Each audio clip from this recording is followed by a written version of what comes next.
Ben ritrovati dalla redazione. Brutto incidente a Trieste all'incrocio tra via Valdirivo e via Roma. Un motociclista è stato centrato da un'auto, ancora poco chiare le dinamiche, ma pare che il conducente dell'auto, una Toyota Avensis nera proveniente da via Roma, sia passato con il rosso e abbia centrato il Centauro che proveniva da via Valdirivo. Ora si provvede a visionare le telecamere presenti sul posto. Alle spalle del motociclista giungeva anche una Fiat Panda gialla coinvolta a suo malgrado nell'incidente, fortunatamente in maniera leggera. Il motociclista, dopo l'impatto con l'auto proveniente da via Roma, è caduto rovinosamente a terra.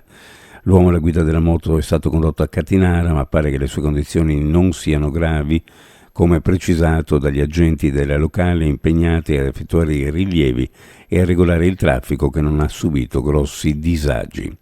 Ennesima rissa in centro a Trieste tra pakistani e albanesi intorno alle 21 di ieri.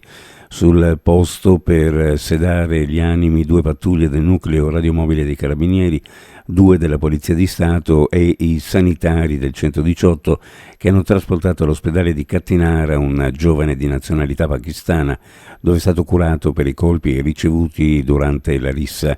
In questa circostanza non sono spuntati coltelli. 6 Daspo e un Daspo Willy sono stati emessi dal questore di Gorizia, Luigi Di Ruscio, a seguito di una serie di servizi di controllo da parte delle forze dell'ordine sul territorio monfalconese e isontino. Si tratta di misure di prevenzione personali nei confronti di 7 soggetti ritenuti abitualmente dediti ad attività delittuose o inclini a comportamenti socialmente pericolosi. Si è aperta a Trebicciano, nel consueto clima di feste e di euforia, la 23esima edizione del raduno internazionale del Vespa Club Trieste e Gatti e Randagi. Dedicato allo scooter, simbolo dell'Italia dell'immediato dopoguerra, ma capace di proporsi ancora oggi con nuove tecnologie e soluzioni estetiche adeguate ai tempi, l'appuntamento è vissuto ancora una volta sulle emozioni che questo mezzo così particolare riesce immancabilmente ad assicurare. Nell'area vicina al campo di calcio di Trebicciano si è rinnovata ancora una volta la magia del raduno.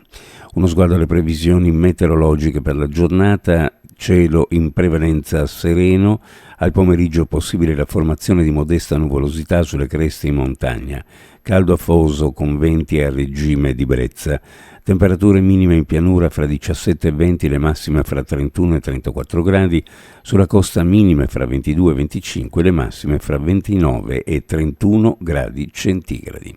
Previsioni a cura di ARPA e FVG Meteo. Ed è tutto per il momento con l'informazione, grazie per averci seguito. A più tardi.